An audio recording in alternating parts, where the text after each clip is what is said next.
السلام علیکم دوستو، امید کرتا ہوں آپ سب ٹھیک ٹھاک ہوں گے۔ میں ہوں سلمان سلطان اور آپ دیکھ رہے ہیں ڈیلی اردو ٹی وی۔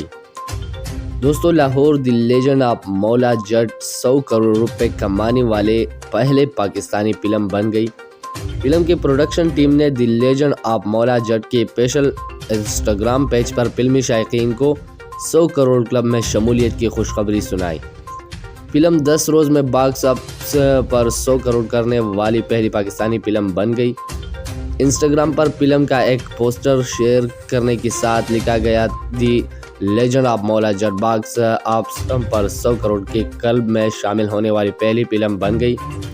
خیال رہے کہ فلم میں فواد خان، ماہرہ خان اور حمزہ علی عباسی نے مرکزی کردار ادا کیے۔ بلال لاشاری کی ہدایت کار میں بننے والی فلم نے بین الاقوامی سطح پر امریکہ سمیت دیگر ممالک کی تمام پنجابی اور ہندی فلموں کو بھی پیچھے چھوڑ دیا۔ دوستو، آپ اس فلم کے بارے میں کیا کہنا چاہتے ہو؟ کمنٹ سیکشن میں اپنا رائے ضرور دیجیے، اور آپ سب کا بہت شکریہ کہ آپ لوگوں نے میرے اس ویڈیو کو دیکھنے کے لیے وقت نکالا۔